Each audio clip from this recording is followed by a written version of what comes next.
Hello, fellow travelers. This is Drea with Drea's Travels. Today we're going to talk about faster to the fun. We're going to talk about the pros and cons. Is it worth it or not worth it? Number one, with faster to the fun, you get on the ship early as 11 a.m. So if you're traveling as a family, this could be helpful because you're not moving a bunch of kids around when there's a ton of people getting on the ship at the same time. Or you just want to get to your vacation sooner. You might have an early flight in, so you just want to just get on the ship and start your vacation. Where it's not worth it is without it, the earliest check-in time is 12 to 12:30. So if you are driving in or have a later flight, you can just come in at a separate time.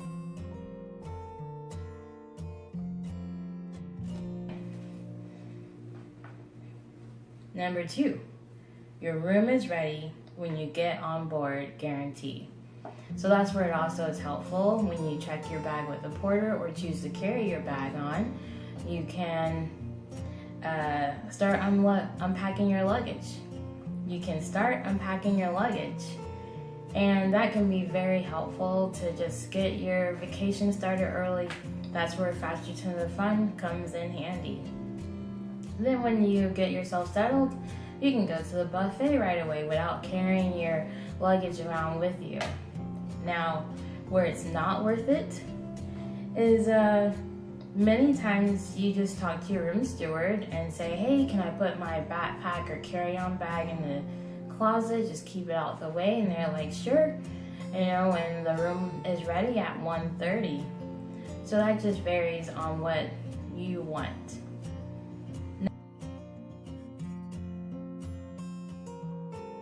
Number three, at guest services, there's a special line for you. So throughout the ship, you may need to go to guest services for a question or you need something. Sometimes it can be a long line, sometimes there's not, but you will have the option to go directly to your own line with faster to the fun. Now, going where it's not worth it is there is no special line, but you're on the ship. You may not be in a rush for anything. You can go when it's not busy, so there's no line sometimes where everyone's at a show or at the casino, so you can just go in line and get what you need done.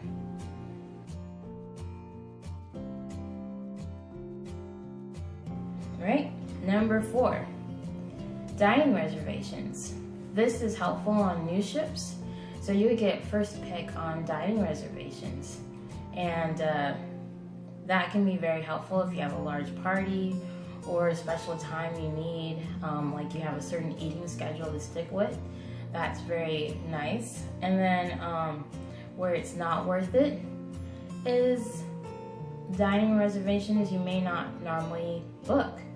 So you just use the main dining room and you choose your normal time or use your time dining. So that also depends, up to you. Number five.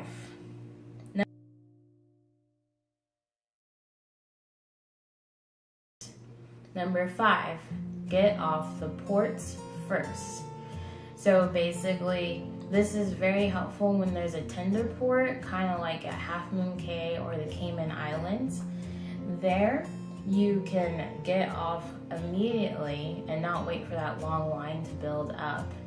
So basically, that can be very helpful when getting on and off ports.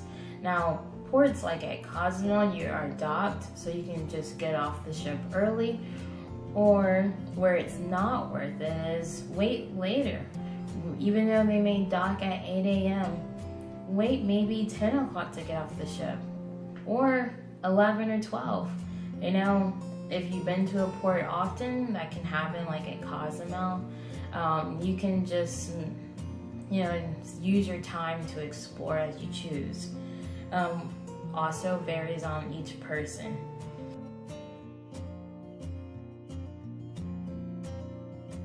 So this number 6, you get off the ship faster.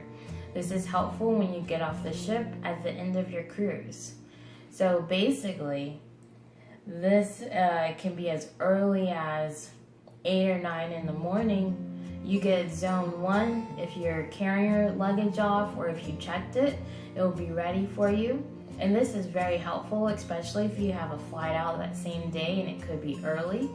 And you might have a taxi or shuttle take you there. It's nice to know that you are off the ship and you're ready to go when you need to. And also, like traveling with families, it is very helpful to get the kids up early because they're already used to it with their morning schedule. And it can be helpful for the whole family, or as an individual person, you may not want the crowds. Now, still with number 6, where it's not worth it, you could have drove and you may have no plans that day. You may have still took the day off, so you don't have anything else to do. Why not just hang out on the ship? You have to be out your room at morning, but as long as you are at the other areas like the Lido, or we go to the promenade and just sit and hang out around the 5th deck, because you're not allowed to go to the 3rd deck where everyone's leaving the ship. And then you would just get a later time zone to leave. I think the time I have not had Faster to the Fun was about 10 o'clock. And then we had, our zone was like number 10, and we were at 10 o'clock. And it was pretty nice to get off the ship at that time, because a lot of people were getting off before us. They had our luggage ready because we had checked it to be ready at the terminal for us. And plus we had a passport just to get through. So using both methods, it just varies on your trip.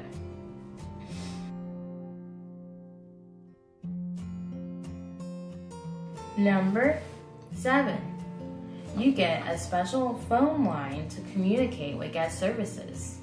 Now, this is helpful because sometimes during peak times it's the same situation. The phone lines are busy and you could be on hold for several minutes. Now, with Faster to the Fun, you can get an answer immediately. So that can be helpful depending on how often you call them or how often you may need something, but it's just another perk. And still going with number 7, you don't have a special phone line, you just have to wait on hold. So that, I haven't had to call guest services too often or room service, so I haven't really noticed a long wait, and it just depends on the time of day that you do call as well.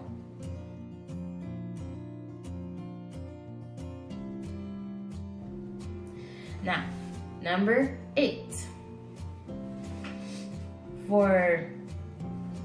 This is for people that have only cruised with Faster to the Fun. Even with their first cruise, it's the only thing they have experienced.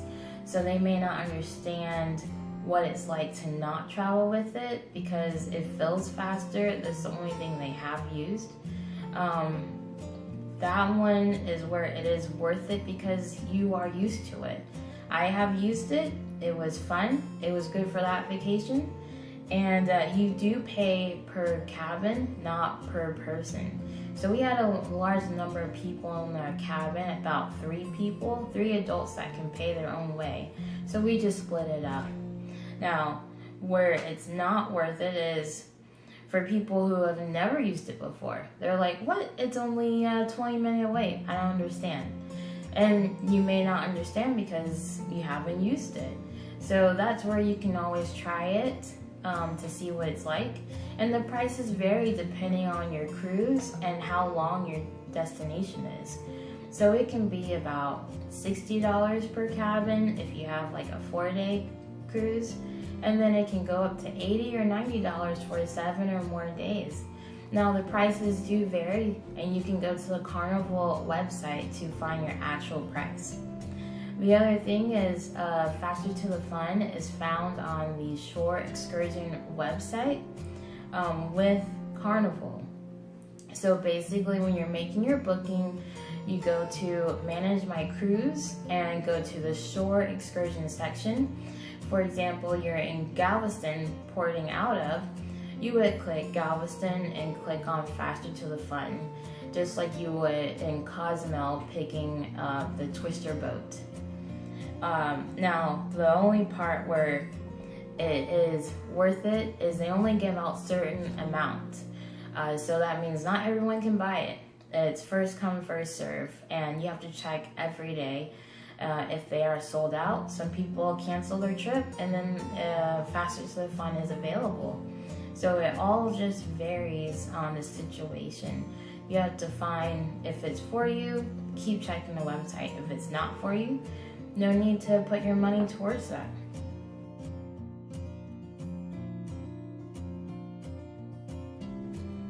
Number 9 is the cost, which I kind of talked about in 8. Number 9, the cost varies from trip to trip and depends if you want to put your money towards that or put it towards drinks, the casino, bingo, a different shore excursion that you're going to your destination. So that all just varies on each person and what will fit you or your family's needs.